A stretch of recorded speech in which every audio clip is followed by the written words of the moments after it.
జై శ్రీమన్నారాయణ.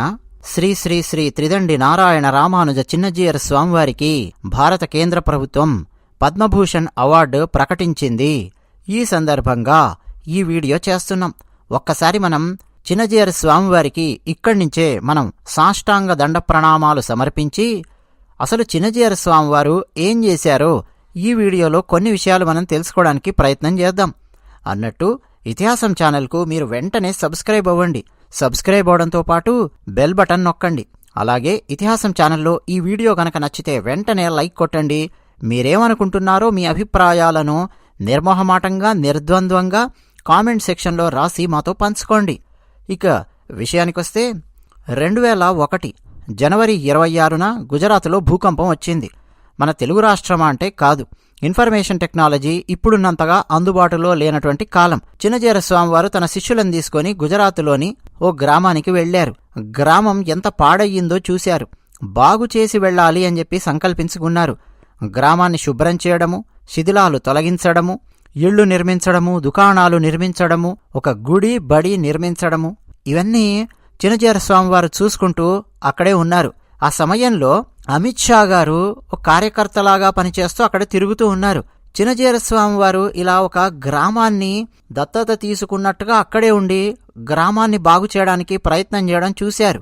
ఏమిటి స్వామీజీ, ఈ గ్రామంలోనే ఉన్నారేమిటి అని ప్రశ్నిస్తే, పూర్తిగా ఈ గ్రామం ఒక కొలిక్కి వచ్చిన తర్వాత మాత్రమే ఇక్కడి నుంచి నేను వెళతాను అని చిన్నజీయర్ స్వామివారు సమాధానం ఇచ్చారు అని అమిత్ షా గారు సమతామూర్తి విగ్రహ ఆవిష్కరణ కోసం మన భాగ్యనగరానికి వచ్చినప్పుడు వేదిక మీద నిలబడి అమిత్ షా గారు చెప్పారు.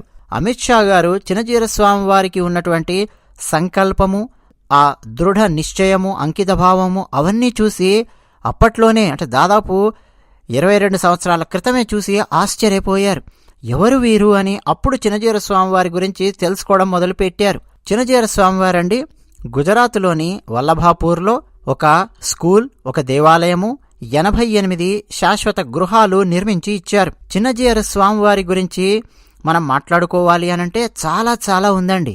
ఏం చేశారండి చిన్నజీయర్ స్వామివారు అని మీరు నన్ను ప్రశ్నిస్తే చెప్పడానికి నాకు శక్తి సామర్థ్యాలు సరిపోవు. ఎందుకంటే అంత ఉన్నది చిన్నజీయర్ స్వామివారు చేసినటువంటి గొప్ప గొప్ప కార్యాలు. చిన్నజీయర్ స్వామివారు సన్యాసాశ్రమంలోకి ఎలా ప్రవేశించారో కొన్ని విషయాలు మనం తెలుసుకోవడానికి ప్రయత్నం చేద్దాం. ఆసక్తికరంగా ఉంటుంది. అలుమేలు మంగతాయారు, శ్రీ వెంకటాచార్యులు అనే పుణ్య దంపతులకు 1956 నవంబర్ 3వ తేదీ దీపావళి రోజు అర్ధరాత్రి స్వామివారు జన్మించారు. వారి పేరు శ్రీమన్నారాయణాచార్యులు అని పెట్టారు పెద్దలు. చిన్న వయస్సులోనే తండ్రి పరమపదించారు. 2 చెల్లెళ్ళు, తల్లి. వీరి బాధ్యతను చూసుకుంటూ శ్రీమన్నారాయణాచార్యులు జీవితాన్ని ముందు కొనసాగించారు. పెద్దలు చెప్పిన ఒక పని మీద 1975లో గుంటూరు జిల్లాలోని నడిగడ్డపాలెం అక్కడ ఉండే ఉభయ వేదాంతాచార్య పీఠానికి వెళ్లారు. అక్కడ పెద్దజీయర్ స్వామివారు ఉన్నారు. నిజానికి పెద్దజీయర్ అన్న పేరు ఆ తర్వాత వచ్చింది గాని వారి పేరు శ్రీ శ్రీ శ్రీ త్రిదండి శ్రీమన్నారాయణ రామానుజ జీయర్ స్వామి, పెద్దజీయర్ స్వామివారు అని చెప్పి మనం పిలుస్తాం. వారి దగ్గరికి వెళ్లారు. పెద్దజీయర్ స్వామివారు వీరిని చూడగానే వీరి ముఖారవిందంలో ఉండే వర్చస్సు, అగ్ని తేజంతో కనిపిస్తున్న ఆ వర్చస్సు చూసి ఆశ్చర్యపోయారు. ఈ పిల్లవాడు భవిష్యత్తులో సమాజ సేవకు ఉపయోగపడేలా ఉన్నాడు అని పెద్దజీయర్ స్వామివారు ఈ చిన్నజీయర్ స్వామివారిని చూసి చూడగానే అనుకున్నారు అని పెద్దలు చెప్తూ ఉంటారు. సరే, ఆ పెద్దజీయర్ స్వామివారి దగ్గరే స్టెనోగ్రాఫర్గా చిన్నజీయర్ స్వామివారు చేరారు. 1977 జనవరి అష్టాక్షరి మహామంత్రాన్ని చిన్నజీయర్ స్వామివారికి ఉపదేశించారు పెద్దజీయర్ స్వామివారు. ఆ తర్వాత చిన్నజీయర్ స్వామివారు బదరికాశ్రమం వెళ్లారు. బద్రీనాథ్ అని చెప్పి మనం పిలుస్తూ ఉంటామే, అది కూడా ఒంటరిగా వెళ్లారు. నర నారాయణ పర్వతాల మధ్యలో అక్కడ కూర్చొని హిమాలయాలలో అష్టాక్షరి మహామంత్రాన్ని జపించారు. అది కూడా అక్షర లక్షలు అంటాం. నిజానికి అక్షర లక్షలు అన్నది మనం పండితులకు సన్మానం చేసేటప్పుడు ధనం గురించి మాట్లాడుతూ ఉంటాం. కానీ కాదండి, అష్టాక్షరి మంత్రంలో 8 అక్షరాలున్నాయి. ఒక్కొక్క అక్షరానికి 1 లక్ష చొప్పున 8 లక్షల జపం చేశారు. ఈ జపం పూర్తి చేయడానికి 6 నెలల సమయం పట్టింది.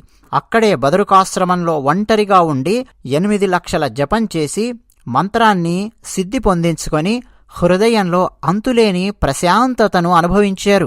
అంటే పరమాత్మ హృదయంలో సాక్షాత్కరించాడు అని చెప్పి మనం అర్థం చేసుకోవచ్చు కూడా, పెద్దలు అందించినటువంటి జ్ఞానాన్ని బట్టి ఆలోచిస్తే.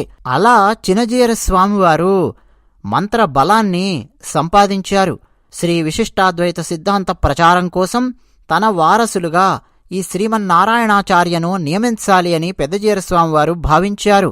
దాంతో సంస్కృతము, ద్రవిడ సాహిత్యము, వేదాంతము, శ్రీభాష్యము, భగవద్విషయము, దివ్య ప్రబంధాలు, ఇలా ఎన్నెన్నో అంశాలపై పరిపూర్ణ జ్ఞానాన్ని ఈ చినజీయర స్వామివారికి అందించాలి అని పెద్దజీయర స్వామివారు సంకల్పించారు. ఈ ఆలోచనతో శ్రీమన్నారాయణ వేదాంగ పాఠశాల నడిపిస్తున్న శ్రీ గోపాలాచార్య స్వామివారికి అప్పగించారు. అక్కడ గురువుగారికి శుశ్రూషలు చేస్తూ, సేవ చేస్తూ, వండి పెడుతూ వేదాంత విద్య అభ్యసించారు చినజీయర స్వామివారు. 8 సంవత్సరాలలో చదవాల్సిన చదువులు చినజీయర స్వామివారు కేవలం 2.5 సంవత్సరాలలో పూర్తి చేశారు అని పెద్దలు చెబుతూ ఉంటారు. ఆశ్రమంలో ఉన్న ఇతర విద్యార్థులను ఒక తల్లిలా, తండ్రిలా, సోదరునిలా చూసుకునేవారు తన తోటి విద్యార్థులను.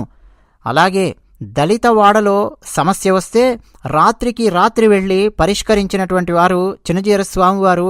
తాను చదువుకుంటున్న సమయంలోనే 1979 డిసెంబర్ 31 అత్యంత బాధాకరమైన సంఘటన.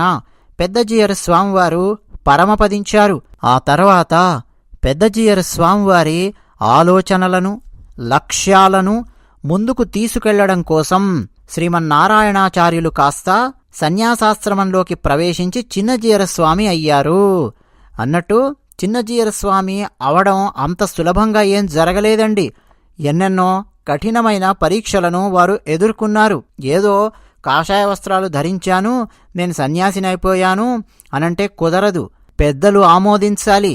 అసలు సన్యాసాశ్రమం స్వీకరించి ఆ ఆశ్రమంలో ముందు కొనసాగడానికి కావాల్సిన లక్షణాలు ఉన్నాయా లేదా అని పెద్దలు పరిశీలిస్తారు, పరీక్షిస్తారు. ఈయన సన్యాసాశ్రమం స్వీకరించడం వల్ల భారతీయ సనాతన ధర్మానికేమన్నా లాభం ఉందా లేదా ఇవన్నీ కూడా ఆలోచిస్తారు.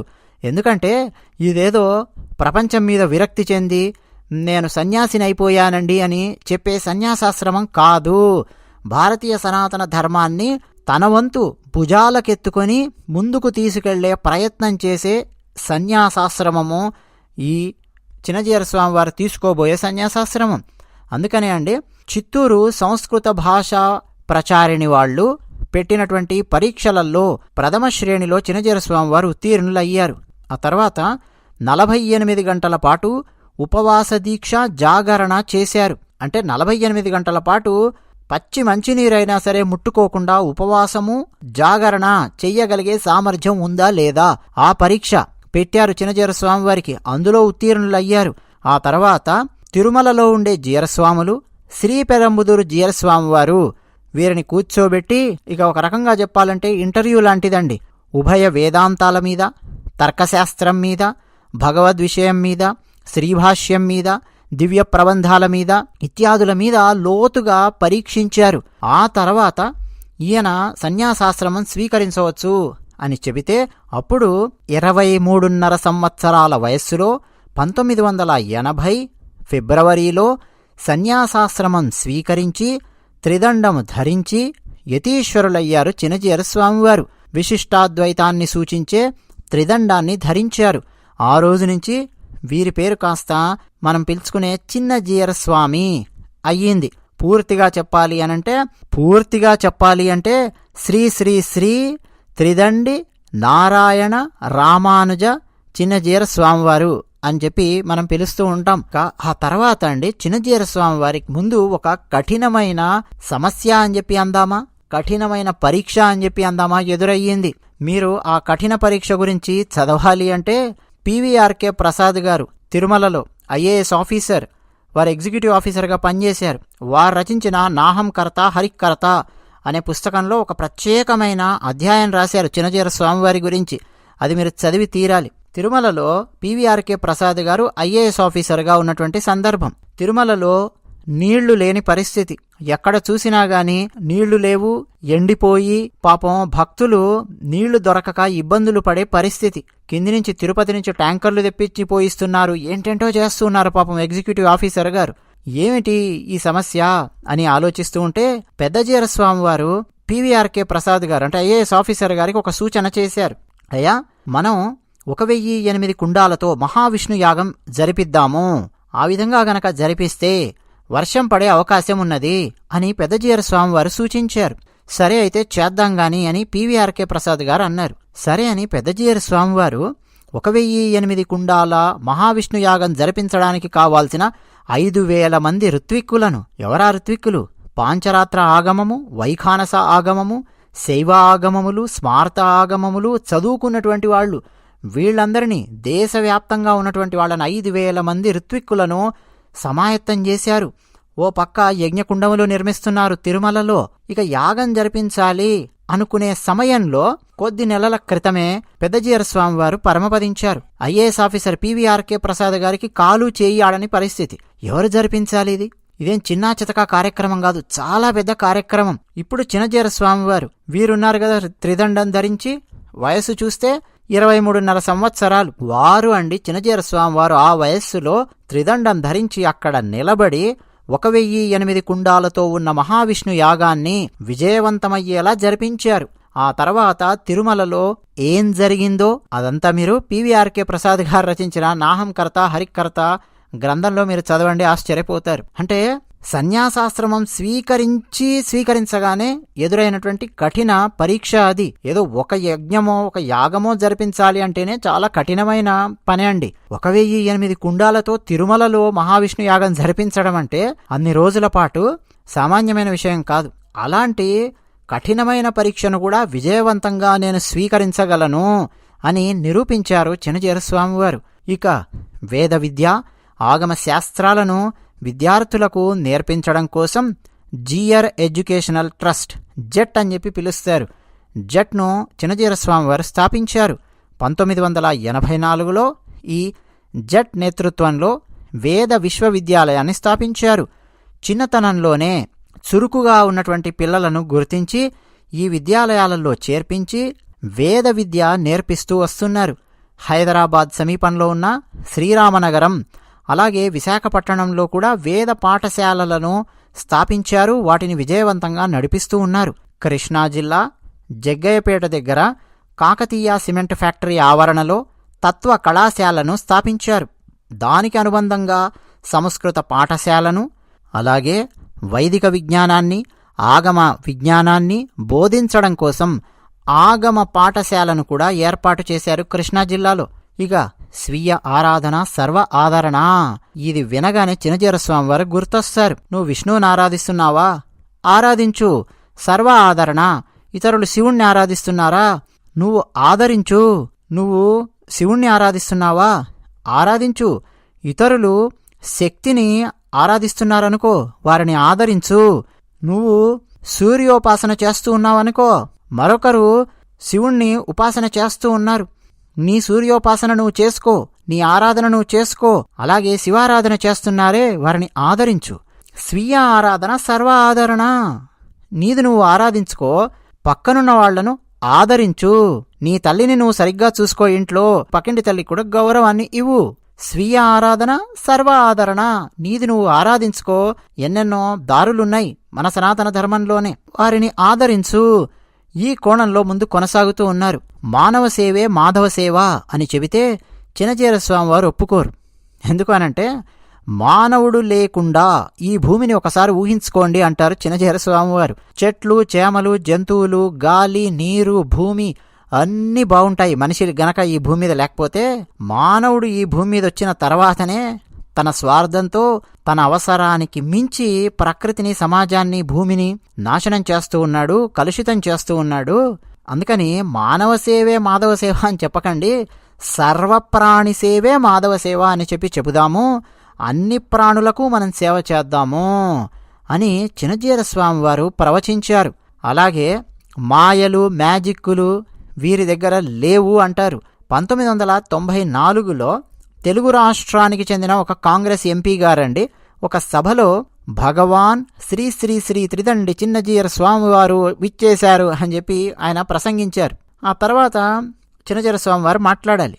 ఆ రోజు టాపిక్ వేరు, కానీ చిన్నజీయర్ స్వామివారు వేరే టాపిక్ మాట్లాడారు. ఇంతకుముందు ఈ ఎంపీ గారు నన్ను భగవాన్ అని సంబోధించారు, భగవాన్ అని పిలవడం సరికాదండి, నేను మనిషిని ఎప్పుడు భగవాన్ అని సంబోధించకూడదు, భగవాన్ అనే పదానికి వేరే వేరే అర్థాలున్నాయి, పరమాత్మకు మాత్రమే భగవాన్ అనే సంబోధన మనం ఇవ్వాలి, గురువును గురువులా చూస్తే చాలు, మనిషిని మనిషిలా చూస్తే చాలు అని ఎందుకు మనిషిని భగవాన్ అని పిలవకూడదో ఆ రోజు చిన్నజీయర్ స్వామి వారు ప్రసంగించారు. ఇప్పటికీ చిన్నజీయర్ స్వామి వారి శిష్యులు ఆ సంఘటన గురించి చెప్తూ ఉంటారు. తనను తాను దేవుడు అని చెప్పుకోవడం అనే కాన్సెప్ట్ ఈ స్వామివారి దగ్గర లేనే లేదు. నేను మనిషిలా చూడండి, మనిషిలా బతికితే చాలు నాయనా అని చెప్పి చిన్నజీయర్ స్వామివారు అంటారు. స్వామీజీ, నాకు చాలా కష్టాలున్నాయి స్వామీజీ, అవి పోవాలంటే ఏదైనా మార్గం చూపించండి స్వామీజీ అని ఎవరైనా వీరిని అడిగితే, నాయనా భగవంతుడిని నమ్ము, సంపూర్ణంగా విశ్వసించు, నువ్వు చదువో ఉద్యోగమో వ్యాపారమో ఏదో చేస్తూ ఉంటావు కదా, అది పరమాత్మ సేవ అని భావించి నువ్వు చేయి నాయనా. మరి పరమాత్మ సేవలా నువ్వు నీ జీవితాన్ని కొనసాగిస్తూ ఉన్నప్పుడు నీకు కావాల్సిందేమిటో ఆ పరమాత్మ నీకిస్తాడు. నాకు ఖచ్చితంగా అదే కావాలి, అది జరిగే తీరాలి, జరిగితేనే నేను సంతోషంగా ఉంటాను అని కోరకు. మానవుని యొక్క ఆశలు కోరికలు అనంతం. నీకు ఏది ఇస్తే నీకు మంచిదో అది నీకు పరమాత్మ ఇస్తాడు. ఎందుకని? నీ పని లేదా నీ చదువు ఉద్యోగమో వ్యాపారమో నీ జీవితమో పరమాత్మ సేవలా నువ్వు గడుపుతూ ఉన్నావు కాబట్టి నీకేది మంచిదో చూసి ఆయనే నీకిస్తాడు, సంతోషించు అని చిన్నజీయర్ స్వామి వారు ప్రవచిస్తారు. ఇక గుంటూరు మిర్చి యార్డ్లో అగ్ని ప్రమాదం జరిగినప్పుడు చిన్నజీయర్ స్వామి వారు ఆర్థిక సహాయం చేయడం అండి ఇప్పటికీ నేనైతే మర్చిపోలేను. అలాగే నేను దేవుణ్ణి కానయా, పీఠాధిపతిని కూడా కానయా, ధర్మ ప్రచారకుడిని మాత్రమే, మంచి పనులు చేయాలి అనుకునే వాళ్లను ప్రోత్సహించే ఒక సామాజిక కార్యకర్తను అని చిన్నజీయర్ స్వామి వారు సమాధానం ఇస్తారు. దిండు లేకుండా కాషాయ వస్త్రం తన ఒంటి మీద కప్పుకొని ఓ చాప మీద పడుకుంటారండి చిన్నజీయర్ స్వామి వారు. ఎక్కడికి వెళ్ళినా గాని, దేశ విదేశాలు ఎక్కడికైనా వెళ్ళనివ్వండి, ఎంత పెద్ద బంగళాలోకైనా సరే ఆయన తీసుకురండి, ఆయన పడుకునేటప్పుడు చూడండి చాప మీద దిండు లేకుండా పడుకొని కాషాయ వస్త్రం ఒంటి మీద కప్పుకొని ఉంటారు. ఇది వారి జీవితం. అలాగే శ్రీకాకుళంలోని మందస ఆలయం 800 ఏళ్ల క్రితం నాటి చరిత్ర ఉన్నది అని అంటూ ఉంటారు. అంతటి పురాతనమైన ఆలయము శిథిలావస్థకొస్తే ఆ ఆలయాన్ని పునరుద్ధరించడానికి చిన్నజీయర్ స్వామి వారు పడిన శ్రమ అంతా ఇంత కాదండి. ఇక రామానుజాచార్యుల వారి బృహత్ విగ్రహంతో, అంటే సమతామూర్తి విగ్రహంతో మన భాగ్యనగరానికి ఒక కొత్త కళ వచ్చింది. అద్భుతం. సాక్షాత్తు భారత ప్రధానమంత్రి నరేంద్ర మోడీ గారు ఆ కార్యక్రమానికి హాజరవడం మనం మర్చిపోలేం. అలాగే ఆ కార్యక్రమానికి వచ్చిన ఎందరో పెద్దలు ఎన్నెన్నో గొప్ప గొప్ప విషయాలను మనకు అందించి మరీ వెళ్లారు. గురువు గారిని స్మరిస్తూ 1 సంవత్సరం పాటు 2005లో అనుకుంటాను చిన్నజీయర్ స్వామి వారు ఒక కార్యక్రమం చేశారండి. 8 రాష్ట్రాల గుండా పర్యటించాలి. ఆ 8 రాష్ట్రాల గుండా పర్యటించేటప్పుడు 200 గ్రామాలనైనా సరే కనీసం మనము సందర్శించాలి. ప్రతి గ్రామంలో సీతారామ లక్ష్మణ ఆంజనేయ స్వామివారి విగ్రహాలను, అంటే చిన్నజీయర్ స్వామివారు పూజించే విగ్రహాలను అక్కడ పెట్టి ఆరాధన చెయ్యాలి. రామాయణంలో కనీసం 1000 శ్లోకాలైనా సరే ప్రతి గ్రామంలో పఠించాలి. అలాగే ఆ గ్రామంలో ఉన్న వాళ్లతో ఇంటరాక్ట్ అవ్వాలి, ఆ గ్రామంలో ఉన్న వాళ్ల చేత రామనామ జపం చేయించాలి అని సంకల్పించి యాత్ర ప్రారంభించారండి. అలా 8 రాష్ట్రాలు తిరిగారు.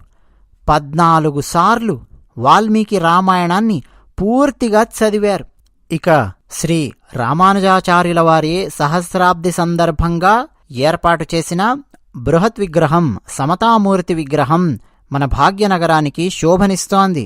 ఆ రామానుజాచార్యుల వారి విగ్రహం చుట్టూ వలయాకారంలో 108 దివ్య దేశాలను తలపించే విధంగా ఆలయాల నిర్మాణాన్ని కూడా పూర్తి చేశారు.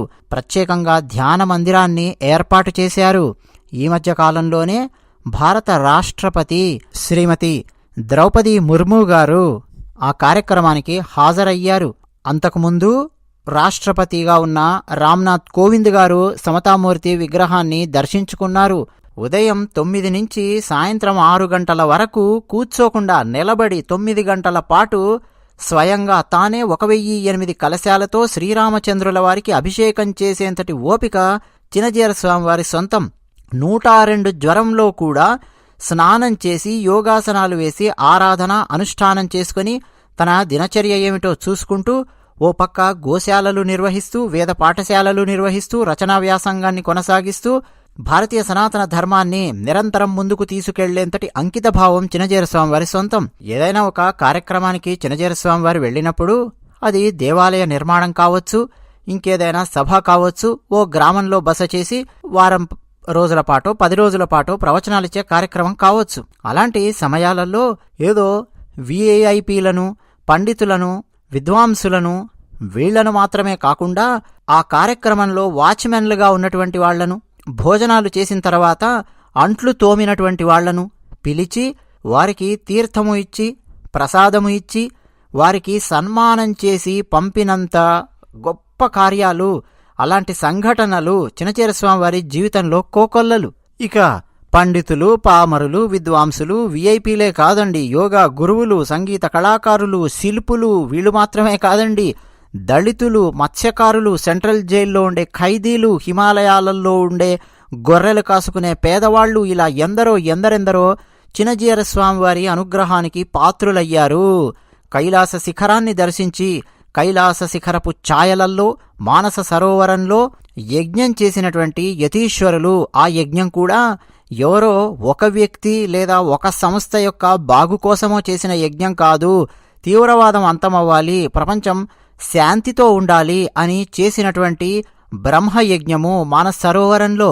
ఒక పక్క పండిత సభలు నిర్వహిస్తూ పండితులకు సంభావనలిస్తూ ప్రోత్సాహకాలు అందించడము, మరోపక్క గోపాలోపాయనము అని వారి గురువుగారు టీకే గోపాలాచార్య స్వామివారిని తలుచుకుంటూ వారి పేరు మీద ఇచ్చే పురస్కారము, గీతా జయంతి కార్యక్రమాలు, ధనుర్మాసం వచ్చింది అనంటే తిరుప్పావైకి సంబంధించిన కార్యక్రమాలు, ప్రవచనాలు, ఇలా ఎన్నెన్నో అండి. సమాశ్రయణాలు చేస్తూ గురూపదేశం చేయడము, వేల కొద్దీ ప్రవచనాలు ఇవ్వడము. ఇక దేవాలయాల విషయానికొస్తే జీర్ణోద్ధరణ కార్యక్రమాలు ఎన్ని చేశారో ఇక లెక్కే లేదండి. ఉచిత కంటి పరీక్ష శిబిరాలు, ఉచిత దంత వైద్య శిబిరాలు, క్యాన్సర్ అవగాహన సదస్సులు, శిబిరాలు, ఇలా ఎన్నెన్నో చినజీయర స్వామి వారు నిర్వహించారు. ముందుగా ఇలాంటి కొన్ని విషయాలు చెప్పుకుంటూ చినజీయర స్వామి వారి పర్సనల్ విషయాలు కూడా, అంటే వారు సన్యాసాశ్రమాన్ని ఎలా స్వీకరించారో కూడా కొన్ని విషయాలు మనం ఇందులో తెలుసుకుందాం. 1983లో సీతానగరంలో వేద విశ్వవిద్యాలయ స్థాపన చేశారు. 1985, 86, 87, 88 ఈ 4 సంవత్సరాల కాలంలో మన భారతదేశంలో అనావృష్టి నెలకొని ఉండేది. అందుకని హైదరాబాదులో వేదోక్తంగా వరుణయాగం జరిపించారు. 1990లో ఆగమ పాఠశాలను స్థాపించారు. 1992లో వికాస తరంగిణి అనే ఒక గొప్ప సేవా సంస్థను స్థాపించారు. ఇప్పటికీ ఎన్నో అద్భుతమైన సేవా కార్యక్రమాలు చేస్తోంది వికాస తరంగిణి. 1994లో విజయవాడలో లక్షలాది మంది చేత విష్ణు సహస్రనామ పారాయణం చేయించారు. ఓ పెద్ద గ్రౌండులో, బహుశా పీడబ్ల్యూడి గ్రౌండ్ అని చెప్పి అనుకుంటూ ఉన్నాను.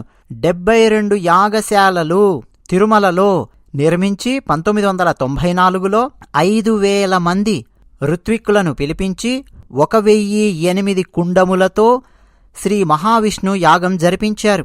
1988లో శ్రీకూర్మము నుంచి కురుక్షేత్రం దాకా దాదాపు 1900 కిలోమీటర్ల పాటు ఉండే ఆ మార్గంలో వేద పాదయాత్ర కొనసాగించారు. దేనికోసమో తెలుసా అండి? విశ్వశాంతి కోసము. అలాగే 1989లో పంజాబులో అల్లర్లు చెలరేగాయి, హింస చెలరేగింది. శాంతి స్థాపన కోసము పంజాబులో వేద పాదయాత్ర నిర్వహించారు. వేద స్వరాలతో వేద విద్యార్థులు అలా కదిలి పంజాబులో నడుస్తూ ఉంటే భారతీయ సనాతన ధర్మం యొక్క గొప్పదనం ఏమిటో అర్థమయ్యింది. అంతేకాదండి, మన దగ్గర కోనసీమలో తుఫాను వచ్చినప్పుడు కూడా స్వామివారు అక్కడికి వెళ్లి ఎన్నెన్నో గృహాలు నిర్మించడము, ఆలయాలు నిర్మించడము, వారికి కావాల్సిన తిండి బట్ట ఇవన్నీ వారికి ఇవ్వడము, ఇలా ఎన్నెన్నో కార్యక్రమాలు చేశారు.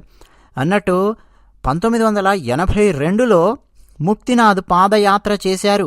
ఇప్పటికీ ముక్తినాథ్ పాదయాత్ర గురించి ఎందరో చిన్నజీయర స్వామి వారి శిష్యులు చెప్పుకుంటూ ఉంటారు. అంతేకాదండోయ్, దేశభక్తికి సంబంధించిన విషయాలొచ్చినప్పుడు చిన్నజీయర స్వామి వారు ముందే ఉంటారు. ఉదాహరణ, కార్గిల్ యుద్ధ వీరుల కోసము 1999లో అమరసేవా తరంగిణి అనే ఒక కార్యక్రమాన్ని వారు నిర్వహించారు. మన భారతదేశము కార్గిల్ ఆ యుద్ధం లోపల విజయం సాధించాలి అని మంగళ తరంగిణి అని ఒక కార్యక్రమాన్ని చిన్నజీయర స్వామి వారు ఏర్పాటు చేశారు. అలాగే 2004 డిసెంబర్లో తమిళనాడు ప్రాంతంలో సునామీ వచ్చినప్పుడు మత్స్యకారుల దగ్గరికి వెళ్లి వలలు అందించారు. ఎందరో గంగపుత్రులకు ఇళ్లు కట్టించి ఇచ్చారు స్వామీజీ. గుంటూరు జిల్లాలో వరదలు వచ్చిన సందర్భంలో దాదాపు 250 హెక్టార్లకు కావాల్సినంతటి మొక్కజొన్నకు కావలసిన మొక్కలను పంపిణీ చేసే కార్యక్రమం చేశారు. భారతదేశంలోనే కాదు, విదేశాలలో కూడా చిన్నజీయర స్వామివారు ఎన్నో పర్యటనలు చేశారు. భారతీయ సనాతన ధర్మాన్ని ముందుకు తీసుకెళ్లే బృహత్ కార్యక్రమంలో నిరంతరం నిమగ్నులై ఉన్నారు చిన్నజీయర స్వామివారు. ఆకలిగొన్న వారికి ఆహారం అందించడం కోసం ప్రధాన కేంద్రాలలో అన్నదాన కార్యక్రమాలు నిరంతరం కొనసాగుతూ ఉంటాయి. అంతేకాదు, హోమియోపతి ఆక్యుప్రెషర్లలో అవసరమైనటువంటి ప్రాథమిక శిక్షణను అందించడము, అలాగే సమాజంలో అవసరంలో ఉన్న వాళ్లకు సేవలు అందించడము ఇవన్నీ చేస్తున్నారు. శ్రీరామ్ నగరంలో 3 అంతస్తుల దివ్య సాకేత క్షేత్రాన్ని ఏర్పాటు చేశారు. గురుకులాన్ని ఏర్పాటు చేశారు. గోశాల నడిపిస్తూ ఉన్నారు. జీవా అకాడమీ అని చెప్పి ఉంటుందండి. జియర్ ఇంటిగ్రేటెడ్ వేదిక్ అకాడమీ అని చెప్పి పిలుస్తారు. జీవా అకాడమీ నేతృత్వంలో వేదాంత పాఠశాల, అందులకు కళాశాల, హోమియో కళాశాల, 100 పడకలతో హోమియో ఆసుపత్రి వీటన్నింటినీ కూడా నడిపిస్తూ ఉన్నారు. వైద్య శిబిరాలు అని చెప్పి ఇంతకుముందే చెప్పుకున్నామండి. లెక్కలు తీస్తే ఇప్పటి వరకు గ్రామీణులకు ఉచితంగా వైద్య చికిత్స అందించడం కోసం తరచుగా వైద్య శిబిరాలు గ్రామాలలో నిర్వహిస్తూ ఉంటారు. ఇప్పటి వరకు 2500కు పైగా ఉచిత క్యాన్సర్ శిబిరాలు నిర్వహించి 2 లక్షల మంది గ్రామీణ పేద మహిళలకు చికిత్స అందించారు. 1300 ఉచిత వైద్య శిబిరాలు, 1000కి పైగా దంత వైద్య శిబిరాలు, 900 కంటి చికిత్సా శిబిరాలు నిర్వహించారు. అంతేకాదండి, అవయవ దానానికి సంబంధించి కూడా చిన్నజీయర స్వామివారు ప్రత్యేకమైన కార్యక్రమాలు చేశారు. ఎవరైనా సరే అవయవ దానం చేయవచ్చును. అనుకోకుండా ఎవరైనా సరే మరణిస్తే 6 గంటల వ్యవధిలో వారి అవయవాలను సేకరించి అవసరమైనటువంటి వాళ్లకు అమర్చే కార్యక్రమం. అంతేకాదు, పశు వైద్య శిబిరాలు, పశువులకు ఉచితంగా చికిత్స అందించడం కోసం గ్రామీణ ప్రాంతాలలో ఎన్నెన్నో పశు వైద్య శిబిరాలను చిన్నజీయర స్వామివారు నిర్వహిస్తూ ఉన్నారు. అంతేకాదండి, ప్రతి సంవత్సరం 2 లక్షల పశువులకు ఉచితంగా చికిత్స అందిస్తూ ఉన్నారు. ఆలయాల జీర్ణోద్ధరణ అంటే చిన్నజీయర స్వామివారు గుర్తొస్తారు. మన 2 తెలుగు రాష్ట్రాల్లో కూడా ఎన్నెన్నో పురాతన ఆలయాలను, శిథిలావస్థకు చేరుకున్న ఆలయాలకు జీర్ణోద్ధరణ కార్యక్రమంలో చిన్నజీయర స్వామివారు అత్యంత కీలకమైన పాత్ర పోషించారు. ఇక గోసేవ విషయానికొస్తే సీతానగరం, శ్రీరామనగరం ఈ 2 ప్రాంతాలలో గోశాలలు ఏర్పాటు చేశారు. మరికొన్ని ప్రాంతాలలో గోశాలలు ఏర్పాటు చేశారు. దాదాపు 500కు పైగా గోవులను చిన్నజీయర స్వామివారు రక్షిస్తూ ఉన్నారు. అలాగే ఖైదీలలో పరివర్తన తీసుకురావడం కోసం కూడా చిన్నజీయర స్వామివారు ఎన్నో ప్రయత్నాలు చేస్తూ ఉన్నారు. అంతేకాదు, ఖైదీల యొక్క కుటుంబాల పోషణ కోసము సైకిళ్లు గాని, కుట్టుమిషన్లు గాని, వాళ్లకు కావాల్సినటువంటి పరికరాలను గాని అందిస్తూ వస్తున్నారు. భక్తి నివేదన అనే ఒక ఆధ్యాత్మిక మాసపత్రికను ఎన్నెన్నో సంవత్సరాల నుంచి నిరంతరాయంగా విజయవంతంగా నడిపిస్తూ ఉన్నారు. వేద విద్య కోసం, వేద వ్యాప్తి కోసం, వేద విద్యా వ్యాప్తి కోసం పాటుపడుతున్న వాళ్లకు గోపాలోపాయనము, అలాగే మరికొన్ని అవార్డుల పేరిట ఎన్నో సన్మాన కార్యక్రమాలు, నగదు పారితోషికం వాళ్లకు అందిస్తూ ఉన్నారు. వైదిక గ్రంథాలను ముద్రిస్తూ ఉన్నారు.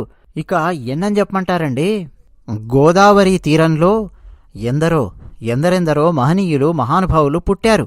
అందులో శ్రీ శ్రీ శ్రీ త్రిదండి శ్రీమన్నారాయణ రామానుజ చిన్నజీయర స్వామివారు ఒకరు. వారు గురువు, ఉపదేశకులు, విశిష్టాద్వైత సిద్ధాంత ప్రచారకులు, సామాజిక కార్యకర్త, మానవతావాది, ఇలా చెప్పుకుంటూ పోతే ఎన్నెన్నో ఉన్నాయండి.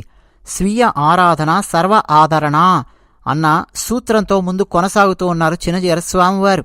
అంతేకాదు, నిందలు వేస్తే కృంగిపోవడం గాని, ఎవరైనా సరే పొగిడితే పడిపోవడం గాని, పొగడతలకు ఇలాంటివి ఏవి చిన్నజీయర స్వామివారి జీవితంలో లేవు. నిందలను పొగడతలను ఏ విధంగా స్వీకరించాలో భగవద్గీతలో చెప్పినట్టుగా ఆ విధంగా స్వామివారు స్వీకరిస్తూ ఉంటారు. ప్రతిరోజు శ్రీరామచంద్రుల వారిని ఆరాధిస్తూ రామానుజ మార్గంలో నడుస్తూ ఉంటారు. వేదాధ్యయనము, గోశాలల నిర్వహణ, వేద పాఠశాలల నిర్వహణ, అందుల కోసం పాఠశాలల నిర్వహణ, ఇలా ఎన్నెన్నో ఉన్నాయి.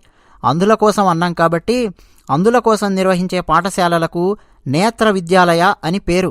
అలాగే పాఠశాలలే కాదు, కళాశాలలు నిర్వహిస్తూ ఉన్నారు. అందుల కోసం ల్యాప్టాప్స్లో జాజ్ సాఫ్ట్వేర్ ఇన్స్టాల్ చేసి ట్రైనింగ్ ఇప్పించి మేము అందులము, ఏదైనా సరే సాధించగలము అనే ఆత్మవిశ్వాసాన్ని అందులలో కలిగించి మరి సమాజంలోకి పంపిస్తూ ఉన్నారు. అలాగే ఆలంపల్లి, బీరసాయిపేట, కటాయివారి పాలెం వీటిలో గురుకుల పాఠశాలలు నిర్వహిస్తూ ఉన్నారు.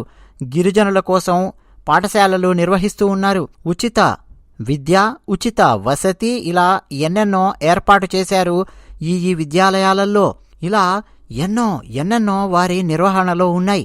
మార్టూరులో అనాథల కోసం విద్యాలయాన్ని ఏర్పాటు చేశారు చిన్నజీయర స్వామివారు. ఇలా చెబుతూ పోతే చిన్నజీయర స్వామివారి గురించి ఎన్నని చెప్పమంటారండి.